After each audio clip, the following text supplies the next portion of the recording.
बहुत सारे लोग सवाल पूछते हैं कि सर अगर हमारा एक बार मोनेटाइजेशन रिजेक्ट कर दिया यूट्यूब ने, उसके बाद हमारे कौन-कौन से अधिकार हैं, हम क्या कर सकते हैं और क्या फिर से हमारा कभी चैनल वापस से मोनेटाइज होगा? तो आज प्रॉपर बात करेंगे इस वीडियो में कौन-कौन से वो ऐसे कारण हैं जिनकी वजह से आपका चैनल डिमोनेटाइज हो सकता है और क्या फिर से मोनेटाइज आपका हो सकता है और उसके लिए आपको क्या-क्या करना पड़ेगा। ये वीडियो बहुत इंटरेस्टिंग, बहुत इंफॉर्मेटिव होने वाली है। अगर वीडियो पसंद आ जाए तो वीडियो को कर देना लाइक और चैनल को सब्सक्राइब कर देना क्योंकि ऐसी वीडियोस मैं आपके लिए हमेशा बनाता रहता हूं। मोस्टली 3 कारण है जिनकी वजह से आपका जो चैनल है वो डीमोनेटाइज हो सकता है। अब पहला कारण तो यही है कि भाई साहब रीयूज कंटेंट सबसे ज्यादा इस्तेमाल किया जाता है और रीयूज रिपीटेटिव जो कंटेंट होते हैं इनका इस्तेमाल करने से आपके चैनल का मोनेटाइजेशन रिजेक्ट किया जा सकता है। किस किस कंडीशन में कह सकता है? एक आप नया चैनल अगर मान लीजिए आपने अप्लाई किया, पहली बार मोनेटाइज के लिए अप्लाई किया और अगर उसमें रिव्यूज या रिपीटेटिव कंटेंट की प्रॉब्लम हुई तो उसी वक्त आपके चैनल को रिजेक्ट कर दिया जाएगा। या फिर आपका चैनल ऑलरेडी मोनेटाइज है और फिर आपने ऐसी कोई प्रॉब्लम क्रिएट करी कि वापस फिर आप रिव्यूज कंटेंट वगैरह यूज कर रहे हैं तो भी आपका जो है मोनेटाइजेशन रिजेक्ट कर दिया जाएगा। सोल्यूशन भी बताऊंगा, पहले प्रॉब्लम पे बात करते हैं। तो एक तो ये प्रॉब्लम हो गई रिव्यूज और रिपीटेटिव कंटेंट की।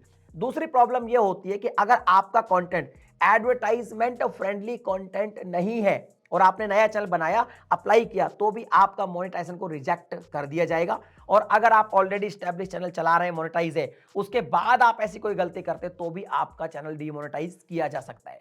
और तीसरी कंडीशन एक और होती है, वो कंडीशन ये है कि मान लीजिए 6 महीने से ज्यादा हो गए, आप कोई वीडियो नहीं डाल रहे हैं, यूट्यूब पर कुछ भी डाल ही नहीं रहे, ना वीडियो डाल रहे हैं, ना कुछ पोस्ट कर रहे हैं, कुछ भी कोई एक्टिविटी नहीं है, तो उस कंडीशन में भी डीमोनेटाइज हो सकता है।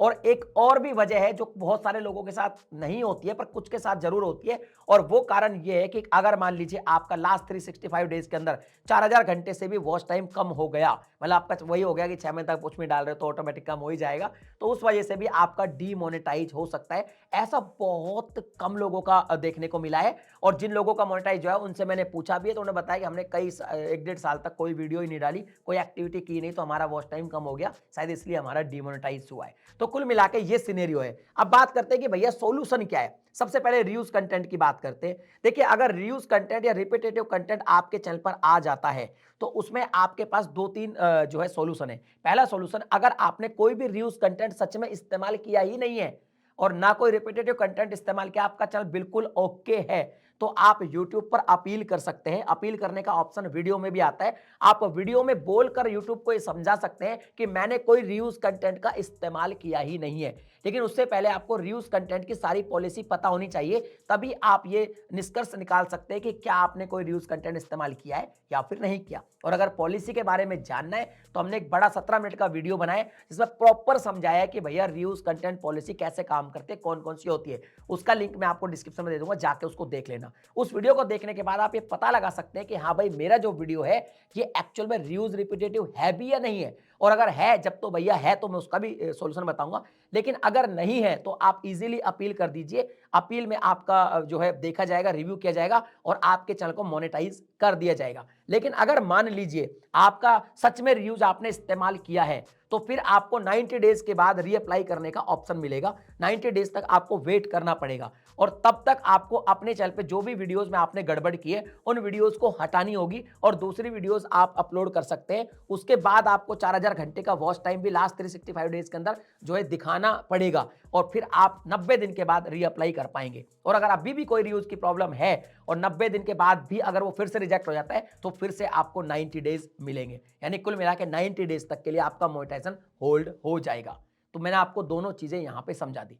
अब बात करते हैं एडवर्टाइजमेंट फ्रेंडली कंटेंट की। अगर आपके चैनल पर कोई एडवर्टाइजमेंट फ्रेंडली कंटेंट नहीं है, या हो सकता है 1-2 वीडियो में आपने एडवर्टाइजमेंट फ्रेंडली कंटेंट अपलोड नहीं किया, उनमें कुछ प्रॉब्लम आ रही है, तो सिंपल सी बात है, जब आप चैनल को रिव्यू में भेजेंगे तो आपका चैनल का मोनेटाइजेशन रिजेक्ट कर दिया जाएगा और यह लिखा आएगा कि भैया आपका जो चैनल है उस पर एडवर्टाइजमेंट फ्रेंडली कंटेंट नहीं है। एडवर्टाइजमेंट फ्रेंडली कंटेंट पॉलिसी पर भी मैंने एक प्रॉपर वीडियो बनाया, उसका भी लिंक मैं डिस्क्रिप्शन में डाल दूंगा। उसको देखने के बाद आप ये देख पाएंगे कि मेरी कौन सी ऐसी वीडियोस हैं जो सच में एडवर्टाइजमेंट फ्रेंडली कंटेंट में नहीं आती है। और अगर नहीं आती है तो फिर वही बात है, आपको डिलीट करके और फिर से आपको 90 डेज के बाद रीअप्लाई करना पड़ेगा। और अगर आपको लगता है कि भैया मेरी सारी वीडियो एडवर्टाइजमेंट फ्रेंडली है तो फिर आप वहां भी अपील कर सकते हैं और आपका चैनल मोनेटाइज फिर से कर दिया जाएगा। यानी अगर कोई प्रॉब्लम है तो 90 डेज के बाद आपको रीअप्लाई करने का ऑप्शन मिलेगा, और अगर प्रॉब्लम नहीं है तो आपको हैंड टू हैंड अपील करने का ऑप्शन मिल जाएगा। और जैसे ही आप अपील करते हैं, लास्ट 14 डेज के अंदर अंदर आपको रिस्पॉन्स यूट्यूब दे देता है। हालांकि 1-2 दिन में दे देता है, पर 14 डेज का उन्होंने बताया हुआ है।